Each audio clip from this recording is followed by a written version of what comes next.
안녕하세요. 구속의 경륜 93번째 시간입니다. 오늘도 하나님의 계획이 무엇인지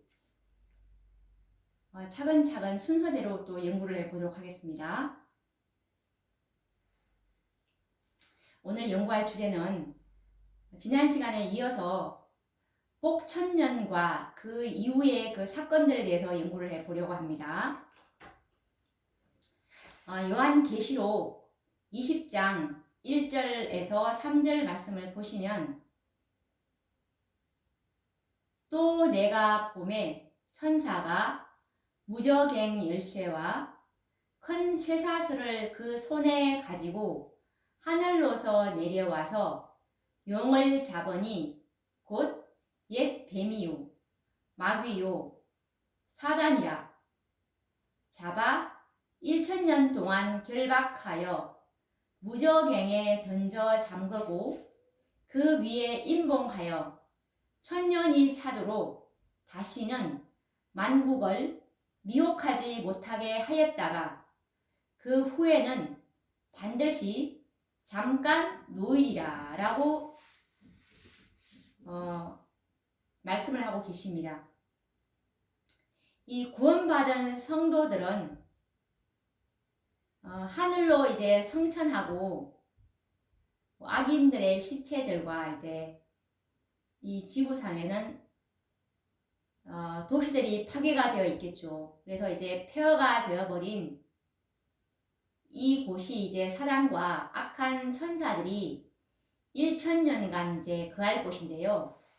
우리가 계시록 20장 1절에서 3절 말씀을 우리가 조금 전에 읽어보았는데, 이 1000년 동안 이제 사단과 그의 이제 그 3분의 1 되는 그 천사들이 이제 거할 곳입니다. 그래서 천사 3분의 1을 이제 사단이 하늘에서 이제 끌고 내려왔잖아요. 그래서 이곳이 이제 그 사단과 악한 천사들이 거할 곳이고, 이제 6000년간 사단은 죄악으로 이 땅을 황폐하게 하였습니다.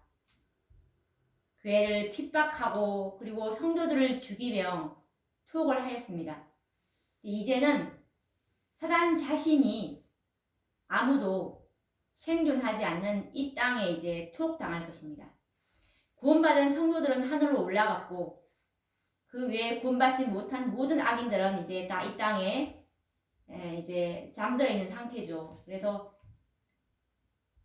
1000년 동안 사단은 이 비참한 죄악의 결과를 보면서 황폐된 이 땅에 이제 거할 것입니다.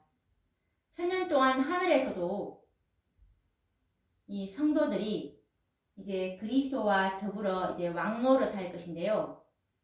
사단을 비롯해서 모든 악한 천사와 악인들을 심판하는 권세가 성도들에게 이제 주어지게 되고,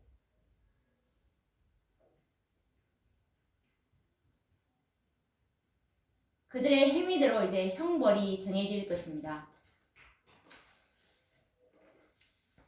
이것에 관련된 말씀은 대쟁2 661페이지에 기록되어 있는데요. 이때에 의인들은 왕이 되고 하나님의 제사장이 된다. 요한계시록에서 다음과 같이 말한다. 계시록 20장 4절과 6절 말씀해 보시면 또 내가 보좌들을 보니 거기 앉은 자들이 있어 심판하는 권세를 받았더라. 그들이 하나님과 그리스도의 제사장이 되어 1000년 동안 그리스도로 더불어 왕노릇하리라. 그리고 고린도 전서 6장 2절 말씀에 바울이 성도가 세상을 판단할 것을 너희가 알지 못하느냐라고 예언한 말은 이 때를 지적한다. 그들은 그리스도와 함께 악한 자들을 심판하고 율법 전 곧 성경에 비추어 그들의 행위를 조사하여 육신의 행위에 따라 모든 사건을 결정할 것이다. 그리고 그 행위를 따라 악한 자가 받아야 할 형벌이 정해져서 사망책에 있는 그들의 이름 아래 기록된다라고 말씀하고 계십니다. 이 하늘에서의 복천년이 지나면 이제 그리스도께서는 다시 이제 지상으로 내려오실 것인데요. 이것이 예수님의 이 삼림이라고 우리는 말을 합니다.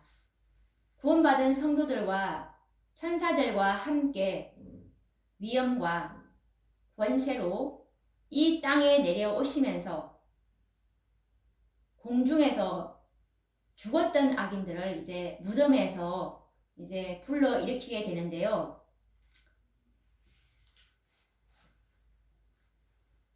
이것에 관련된 증언의 말씀은 각시대의 대쟁투 662페이지에 있습니다. 그리스도께서는 1000년 끝에 다시 지상으로 돌아오신다.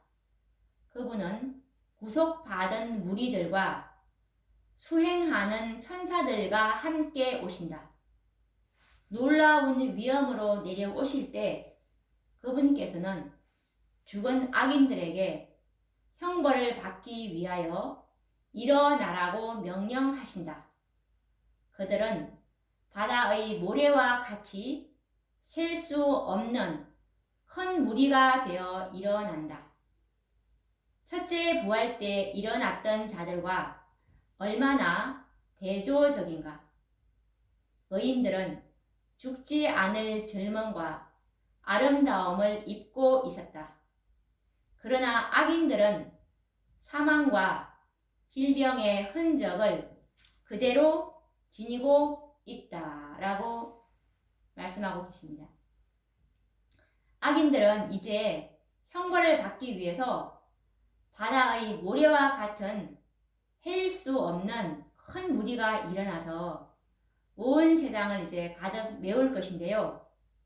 그들은 영광스러운 이 주님의 모습과 권세 앞에서 압도되어서 자신도 모르게 주의 이름으로 오시는 이를 찬송하리로다 라고 부르짖을 것입니다. 각시대의 대쟁투 662페이지에 보시면 이 말이 기록되어 있는데요. 그 큰 무리에 속한 모든 사람의 눈은 하나님의 아들의 영광을 주목하게 된다. 악인들은 목소리를 합하여 주의 이름으로 오시는 이를 찬송하리로다 라고 부르짖는다. 그들이 이렇게 부르짖는 것은 예수님을 사랑하기 때문에서가 아니다. 진리의 힘이 본의 아니게 입술에서 그런 말이 나오게 된다라고 저는 기록하고 있습니다. 그리스도께서는 공중에서 이제 악인들을 무덤에서 일으키신 이후에 감람산 위로 이제 내려오시게 되는데요. 일찍이 성경에서는 이때를 위한 예언을 스가랴서 14장 5절과 9절 말씀에 기록을 하고 있는데 한번 우리가 확인해 보도록 하겠습니다. 예수님께서 이제 이 악인들을 이제 부활시킨 이후에 이제 감람산 위로 내려오는 장면입니다. 그리스도께서는 부활하신 후 성천하신 곳이며 천사들이 재림의 약속을 되풀이한 장소 곧 감람산 위에 내려오신다. 선지자는 다음과 같이 말한다. 나의 하나님 여호와께서 임하실 것이요 모든 거룩한 자가 주와 함께 하리라. 그 날에 그의 발이 예루살렘 앞 곧 동편 감람산에 서실 것이요 감람산은 그 한가운데가 동서로 갈라져 매우 큰 골짜기가 되어서 여호와께서 선하의 왕이 되시리니 그 날에는 여호와께서 홀로 하나이실 것이요 그 이름이 홀로 하나이실 것이라 라고 스가랴서 14장에 기록되어 있습니다. 화려찬란한 이 새 예루살렘 도성이 이제 이곳에 이 감람산 위에 이제 내려오게 될 것인데요. 이제 이 지구는 우주의 중심이 될 것이고 감람산에 우주의 수도인 예루살렘 도성이 안착하게 될 것입니다. 이곳 감람산은 그리스도께서 성천하신 곳이며 십자가에 돌아가시기 전날 밤에 고민하시며 기도하신 곳도 바로 이곳입니다. 이제 이 감람산은 하나님의 보좌와 만왕의 왕을 모시는 특권을 갖게 되는 것입니다. 정말 얼마나 공의로운 구속의 경륜입니까? 고통과 슬픔이 있던 곳에 이 영광과 기쁨이 있는 것은 당연한 것이겠죠. 거룩한 성이 감람산 위에 내려오면 그리스도와 이 성도들은 그 성 안으로 들어갈 것입니다. 이 말씀은 이제 각 시대의 대쟁투 663페이지에서 잘 설명하고 있는데요. 화려찬란한 새 예루살렘 성이 하늘에서 내려올 때 그 성은 영접할 준비가 된 성결한 곳에 정착하게 된다. 그리고 그리스도께서는 당신의 백성들과 천사들과 함께 거룩한 성으로 들어가신다 라고 기록되어 있습니다. 무덤에서 부활한 그 악인들과 1000년 동안 죄악의 참상을 목격하며 지상의 황폐한 땅에서 옥고를 치른 사단은 전혀 개심되지 않는데요. 사단은 부활한 수많은 악인들을 보게 될 때 다시금 최상권을 얻고자 하는 그 욕망과 희망을 갖게 됩니다. 사단은 다시금 이 악인들을 충동해서 거룩한 성을 탈취하기 위한 싸움을 준비하게 됩니다. 사단은 이 부활한 악인들을 향해서 이렇게 주장을 하게 되는데요. 뭐라고 주장하냐면 자신은 정당한 이 지상의 소유주고 그리고 악인들이 너희들을 부활시킨 자는 곧 나다. 나 자신이다 라고 주장을 하면서 하나님의 도성인 예루살렘의 부와 영광을 이제 빼앗기 위한 계획과 전투를 준비하게 합니다. 악인들은 죽기 전에 가지고 있었던 그 악한 성정들이 이때 다시 일깨워지는데요. 사망이 조금도 그들의 마음을 변화시키지 않았음이 이제 확인이 됩니다.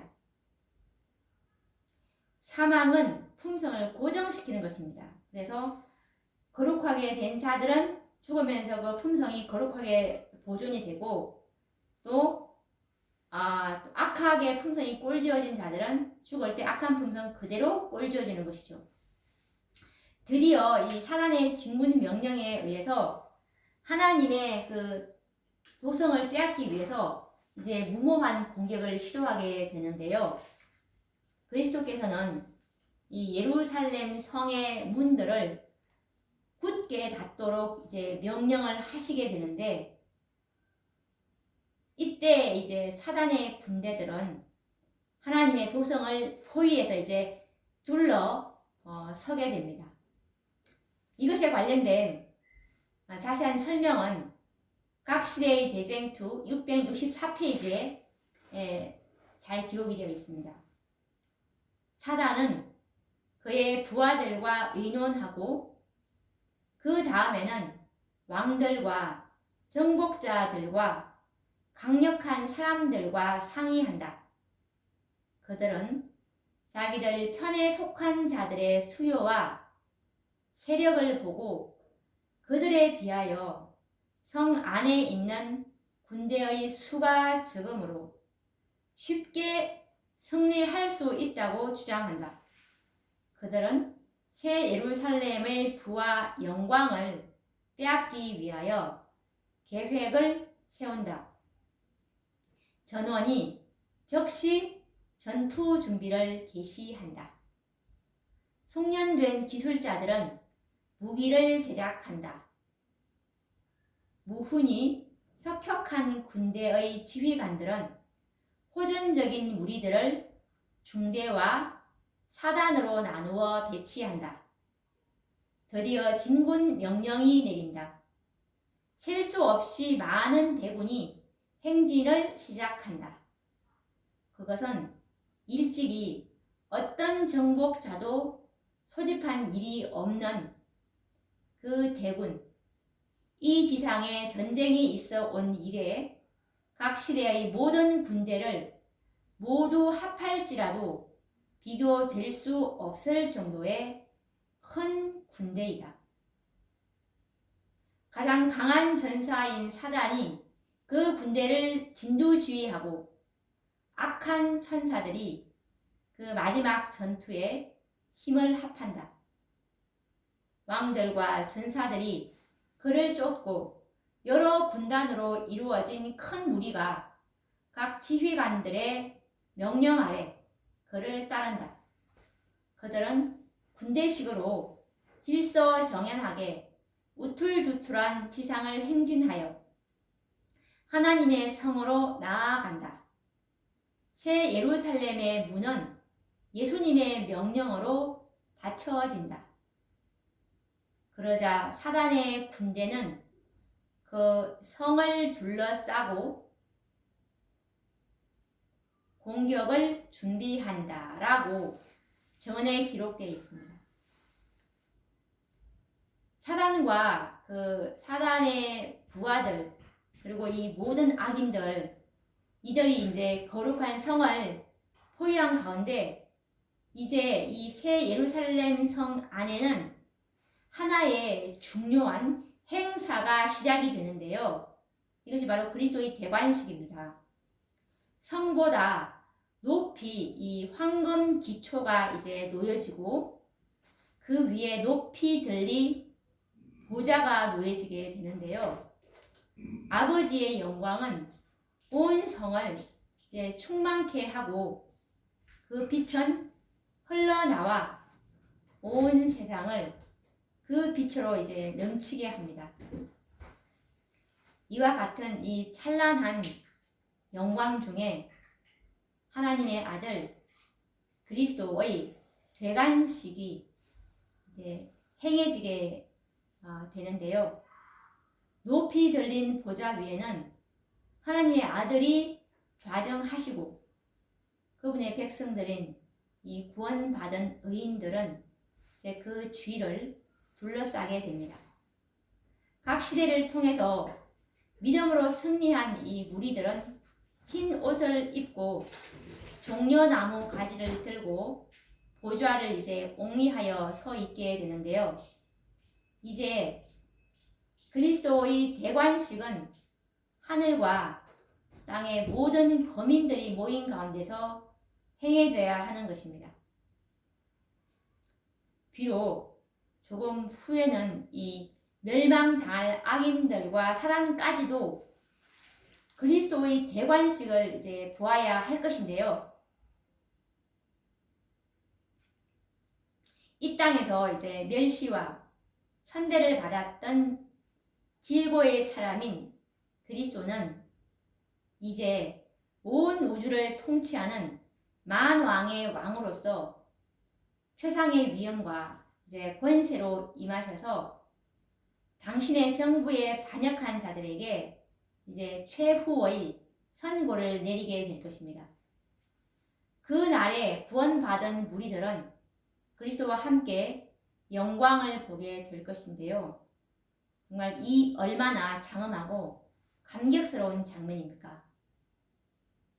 이것에 관한 자세한 설명은 각시대의 대쟁투 665페이지에 기록하고 있는데요. 그리스도께서는 원수들 앞에 다시 나타나신다. 그 성보다 훨씬 높은 곳, 찬란한 황금 기초 위에 높이 들린 보좌가 있다. 그 보좌에 하나님의 아들이 좌정하시고 그분의 나라의 백성들이 그 주위를 둘러싼다. 그리스도의 권능과 위엄은 우리의 말로 표현할 수 없고 붓으로 묘사할 수 없다. 영원한 아버지의 영광이 그분의 아들을 둘러싼다. 하나님의 임재의 빛이 하나님의 성을 충만케 하고 그 빛이 성문 밖으로 흘러나와 온 세상을 그 빛으로 넘치게 한다. 하나님의 아들의 마지막 대관식은 하늘과 땅의 모든 거민이 모인 가운데 행해진다.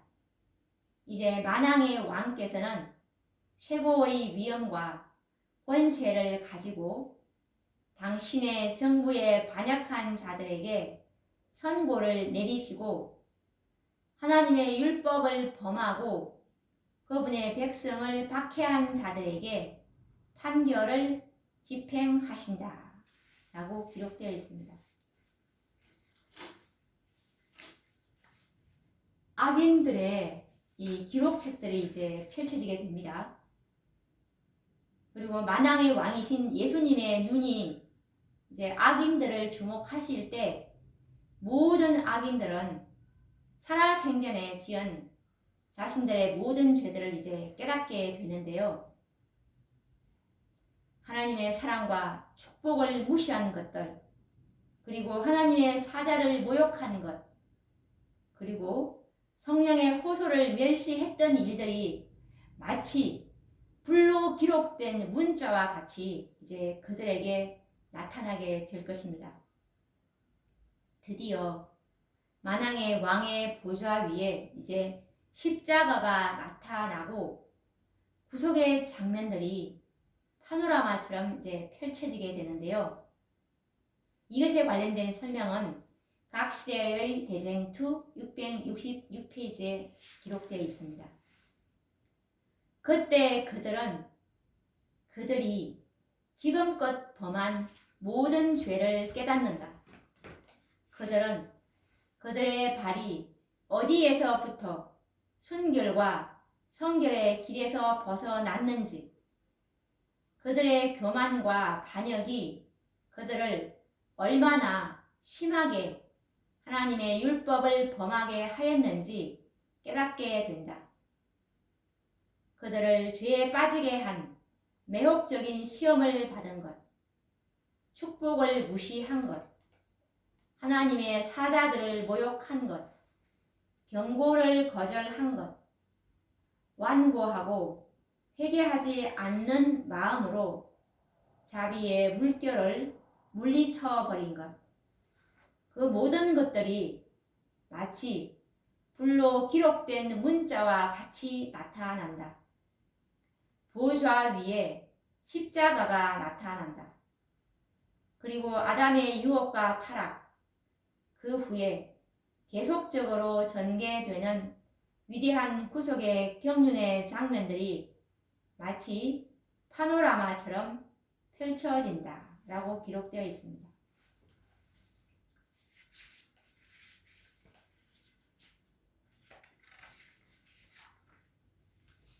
그리고 또 이어서 대쟁투 667페이지에 계속 이어지는 내용인데요. 구주의 비천한 탄생, 그분의 단순하고 양순한 초기 생애, 요단강에서의 침례, 광야에서의 금식과 시험, 하늘의 가장 귀중한 축복들을 사람들에게 알려준 그분의 공생애, 사랑과 자비의 봉사로 피곤해진 낮과 한적한 산에서 기도하며 깨어있던 밤들, 그분의 은혜에 대하여 질투와 증오와 악의에서 나온 업무, 온 세상의 죄짐에 눌렸던 두렵고 신비한 겟세마네의 고민, 살기 등등한 폭도들의 손으로 넘어가게 된 배반, 가장 사랑하는 제자들에게 버림을 받고 예루살렘 거리를 난폭하게 끌려다니신 저항 없는 죄인, 의기양양하게 그분을 안나스 앞에 세운 것,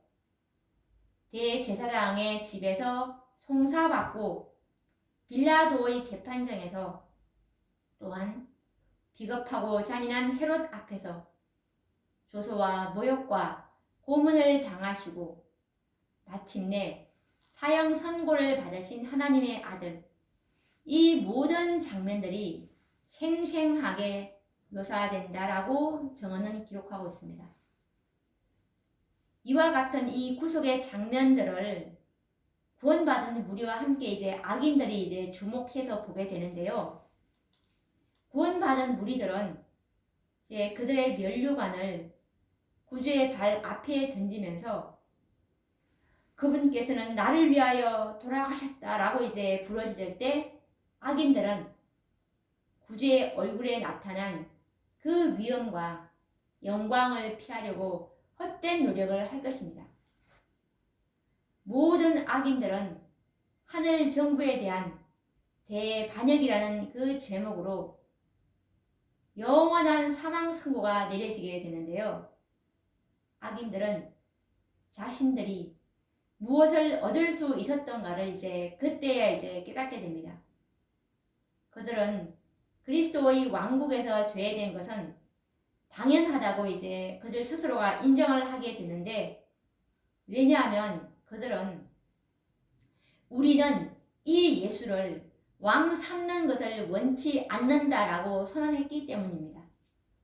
사단도 그리스도의 영광과 이제 위엄을 보면서 이제 자신의 과거를 생각하게 되는데요.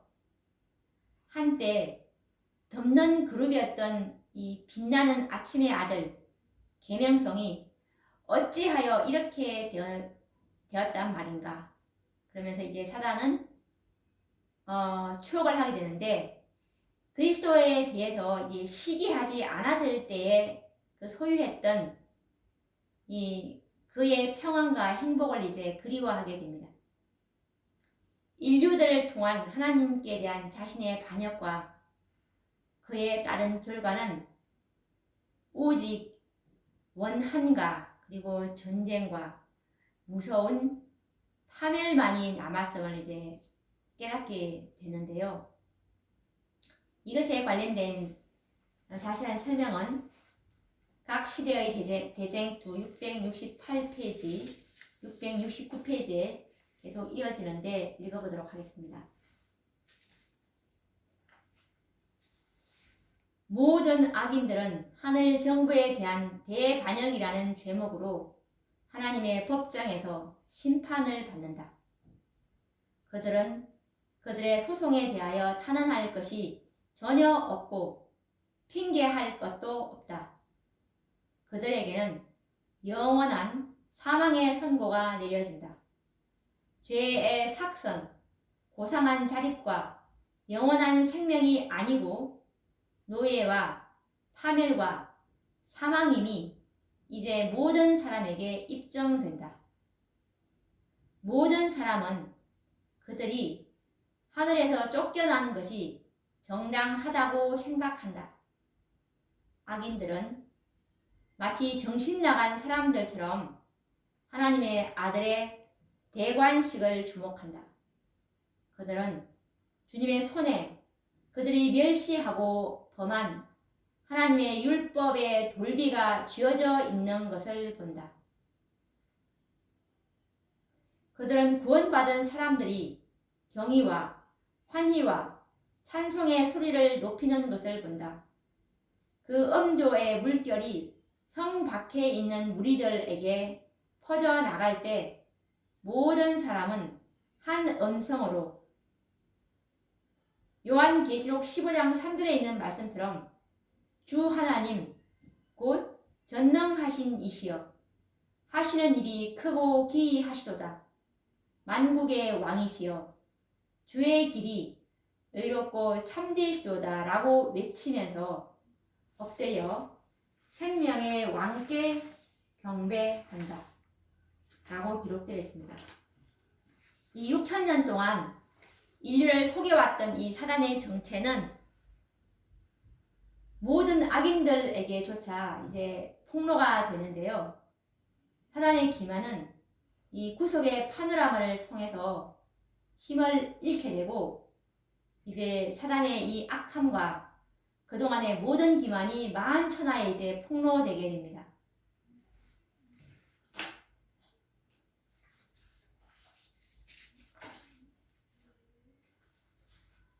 이것에 관련된 정언의 말씀은 대쟁투 670페이지에 있는 말씀인데요.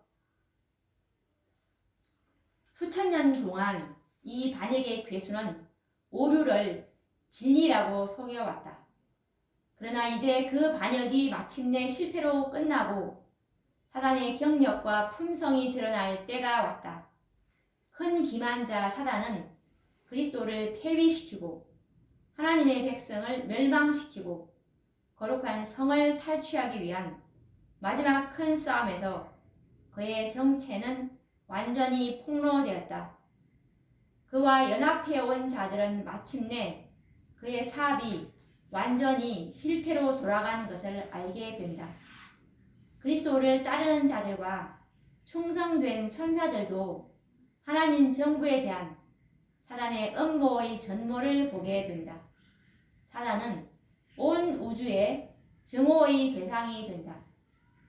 사단은 그의 고의적인 반역이 그로 하여금 하늘에 적합하지 못하게 만들었음을 안다. 그는 전력을 다하여 하나님을 대적하여 싸워왔다. 하늘의 순결과 평화와 조화는 그에게 극심한 고통이 될 것이다. 하나님의 자비와 공의에 대한 그의 비난은 이제 잠잠해졌다. 그가 여호와께 돌리려고 노력해온 비난이 자기에게로 남김없이 돌아온다.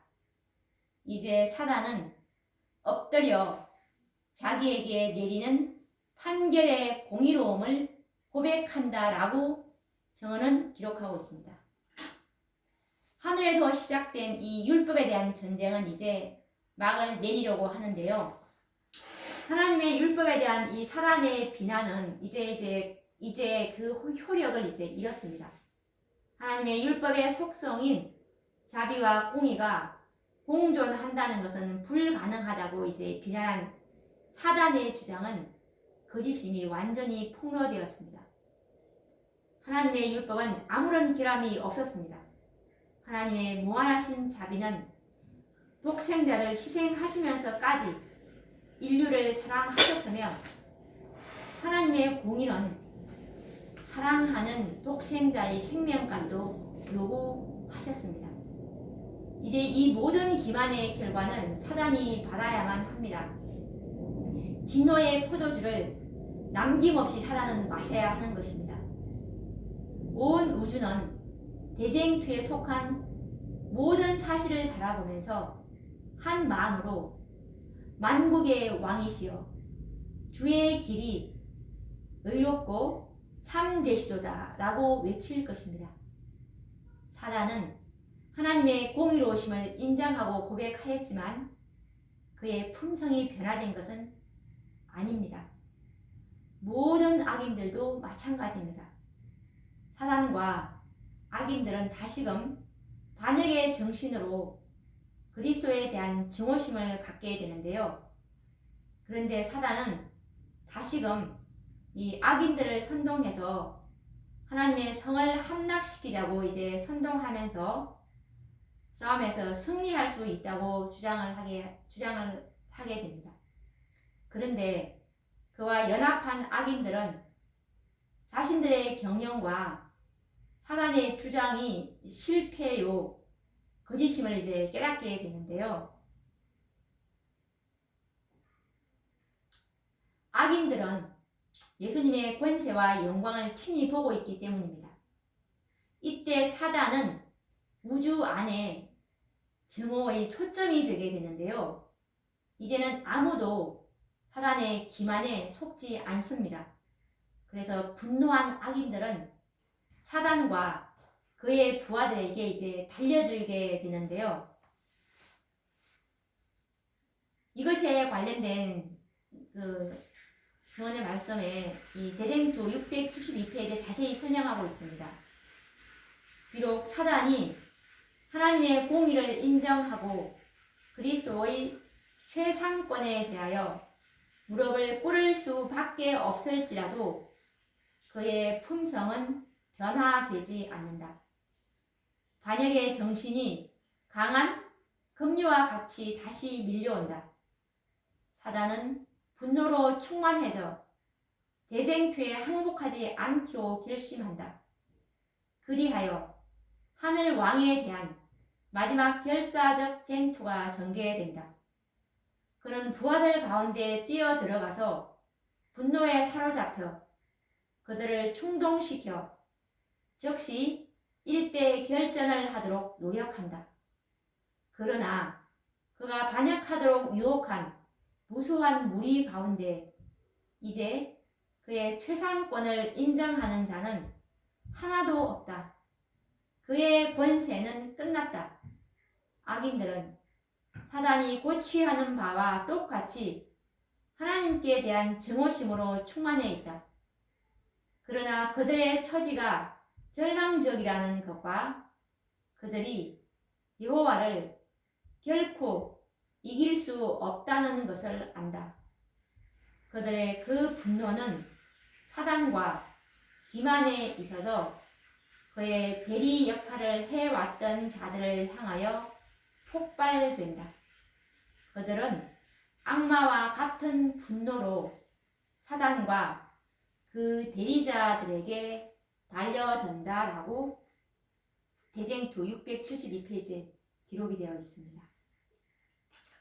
이제 악인들 중에 사단의 최상권을 인정하는 자는 아무도 없습니다. 그의 권세는 이제 끝이 났습니다. 악인들의 분노는 사단과 그의 대리자 역할을 하였던 자들에게 이제 발하게 되는데요. 죄악의 모든 참상이 한꺼번에 도출되는 셈입니다. 이와 같은 이 죄악의 참상이 지상에서 일어날 때에 이제 하늘로부터는 이제 불비가 이 땅에 이제 쏟아지게 되는 것입니다.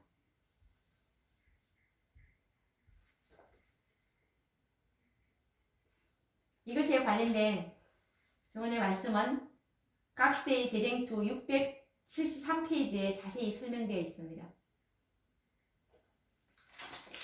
불이 하늘에서 하나님께로부터 내려온다. 땅이 깨어진다. 땅의 깊은 곳에 감추었던 무기들이 터져 나온다. 땅에 깨어진 모든 틈에서 맹렬한 화염이 터져 나온다. 모든 바위가 불이 된다. 풀무불처럼 불타는 날이 마침내 왔다.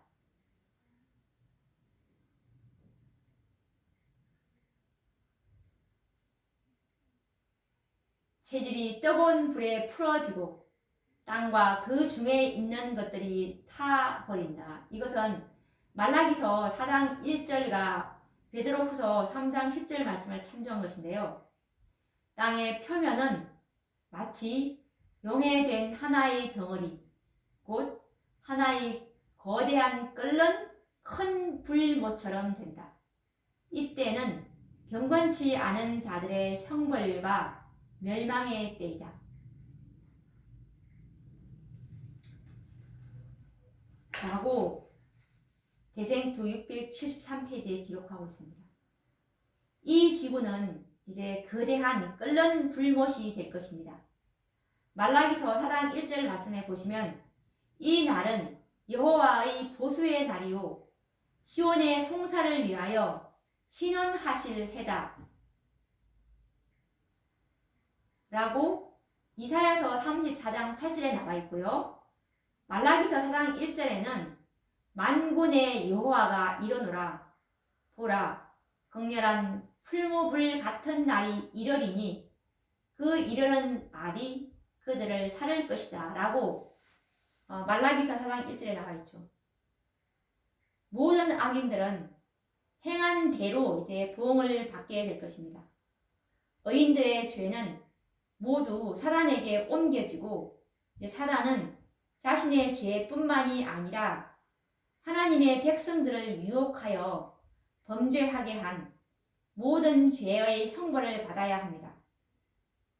하늘에서 내려온 이 영원한 불은 죄악의 뿌리와 가지를 모두 불태울 것입니다. 하나님의 율법의 요구인 공의가 마침내 이루어지는 것이죠. 범죄한 그 영혼은 죽으리라 라고 한 사단의 파괴 행위는 영원히 끝이 났습니다. 6,000년 동안 죄악으로 땅을 충만하게 하고 온 하늘을 슬프게 하였던 역사는 이제 지나갔습니다. 이 지구는 거대한 불못이 되어서 죄악의 뿌리와 이제 가지들을 불태우게 될 것입니다. 이것에 관련된 정언의 말씀은 대쟁투 673페이지에 673페이지에 잘 설명하고 있습니다. 어떤 자들은 한순간에 멸망당하지만 어떤 자들은 여러 날 동안 고통을 받는다. 모든 사람은 그들의 행위대로 형벌을 받는다. 의인들의 죄는 사단에게 옮겨진다. 그는 자기의 반역의 죄뿐만 아니라 하나님의 백성들로 하여금 범하게 했던 모든 죄 때문에서도 고통을 받는다. 사단의 형벌은 그에게 속은 자들이 받는 형벌보다 훨씬 더 크다. 그의 기만으로 타락한 자들이 모두 멸망당한 후에도 그는 여전히 죽지 않고 계속하여 고통을 받는다. 정결케 하는 그 불로써 악인들은 뿌리와 가지, 곧 뿌리가 되는 사단과 가지가 되는 그를 따르는 자들이 마침내 완전히 멸망당한다. 율법의 형벌이 완전히 집행되고 공의의 요구가 충족되면 하늘과 땅은 여호와의 의를 바라보고 찬송하게 된다라고 정언은 기록하고 있습니다. 죄악이 소멸되면 영원한 불은 꺼지고 모든 저주의 흔적은 이제 일소가 되게 되는데요. 구원받은 사람들에게 죄의 무서운 결과를 언제나 생각나게 해줄 그런 영원히 불타는 지옥은 없을 것입니다. 이제 이 만왕의 왕이고 이 만주의 주가 되시며 창조주이신 예수님께서 이제 새 하늘과 새 땅을 이제 재창조하실 것입니다. 사랑하는 우리 주님이 새 하늘과 새 땅을 창조하실 때 구속받는 의인들이 이제 그 자리에 함께 있을 것을 우리가 한번 상상해 보십시오. 정말 얼마나 영광스러운 특권이고 어떻게 우리의 입술에서 찬양이 없을 수 있겠습니까? 다시 창조된 새 땅에는 밤이 없을 것이고 그리고 망망한 바다도 다시는 있지 않을 것입니다.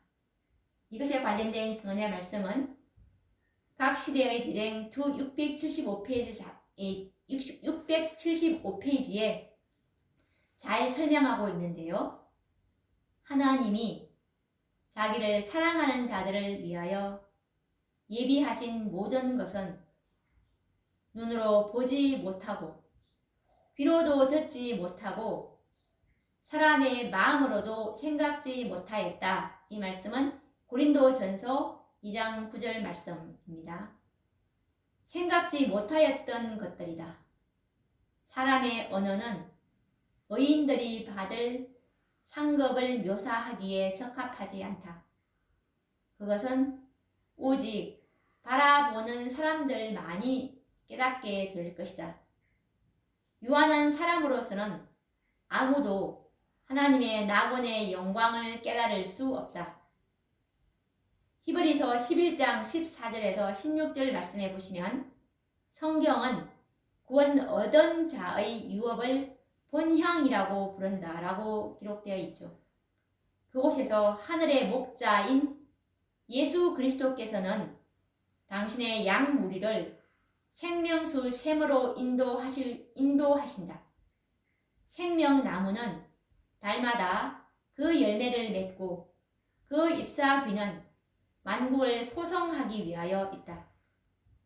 헐러 담이 없는 강은 수정같이 맑고 그 가에 있는 나무들은 구속받은 주님의 백성들을 위하여 준비된 길 위에 그 그림자를 던지고 있다. 넓은 평원이 아름다운 언덕으로 둘러싸여 있고 하나님의 산들은 높은 봉우리들을 뻗고 있다. 이 평화로운 평원에서 이 생명 강가에서 오랫동안 순례자요 방랑자로 살아온 하나님의 사랑하는 백성들은 그들이 거할 집을 발견한다라고 대쟁투 675페이지에 기록하고 있습니다. 그리고 또 이것에 관련된 다른 증언의 말씀은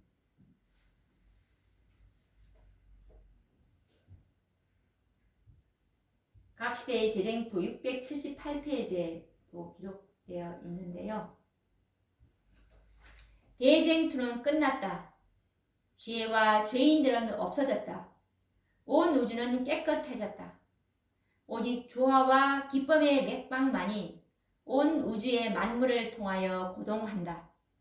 생명과 빛과 환희가 만물을 창조하신 분에게서 끝없이 넓은 우주로 퍼져나갔다. 가장 작은 원자로부터 가장 큰 세계에 이르기까지 만물은 생물계와 무생물계를 막론하고 조금도 흠이 없는 아름다움과 완전한 기쁨으로 하나님은 사랑이시다 라고 선포한다 라고 기록하고 있습니다. 이제 죄악의 흔적은 모두 없어졌지만 다만 한 가지 죄악의 기념물이 남아 있을 것인데요. 그것은 고귀하신 그분의 이마와 옆구리 그리고 그분의 손과 발에 죄악의 잔인한 흔적이 남게 될 것입니다. 이것에 관련된 증언의 말씀은 대쟁투 674페이지에 있는 말씀인데요. 오직 한 가지 기념물은 남게 된다. 우리 구주께서는 십자가의 표를 영원히 언제나 간직하실 것이다. 그분의 상하신 머리와 옆구리와 손발에는 죄가 빚어놓은 잔인한 유일의 흔적이 남게 된다. 인류를 하나님과 화목하게 하시기 위하여 붉은 피를 흘린 그 옆구리는 구주의 영광이 나타나고 본능이 그 속에 감추인 곳이다. 속죄의 희생 제물이 되심으로 구원하기에 능하셨던 그분께서는 하나님의 자비를 멸시한 자들에게 공의를 행하는 일에도 강하셨다. 그분의 굴욕의 표는 그분의 가장 큰 영광이다. 갈바리에서 상한 흔적은 영원한 시대를 통하여 주님께 대한 찬양을 불러 일으키고 그분의 능력을 말해줄 것이다. 그리고 각 시대의 대쟁투 677페이지에는 거기서 죽지 않을 특권을 얻은 사람들은 창조력의 경이, 속죄의 오묘를 결코 사라지지 않을 기쁨으로 명상한다. 하나님을 등한히 하도록 유혹하던 잔인하고 기만적인 원수는 더 이상 없다. 모든 능력과 재간은 증가되고 발달된다. 지식을 얻는데 두뇌가 피로해지거나 정력이 소모되는 일이 없다. 가장 큰 기도도 실행되고 가장 고상한 포부도 성취되며 가장 높은 희망도 실현될 것이다.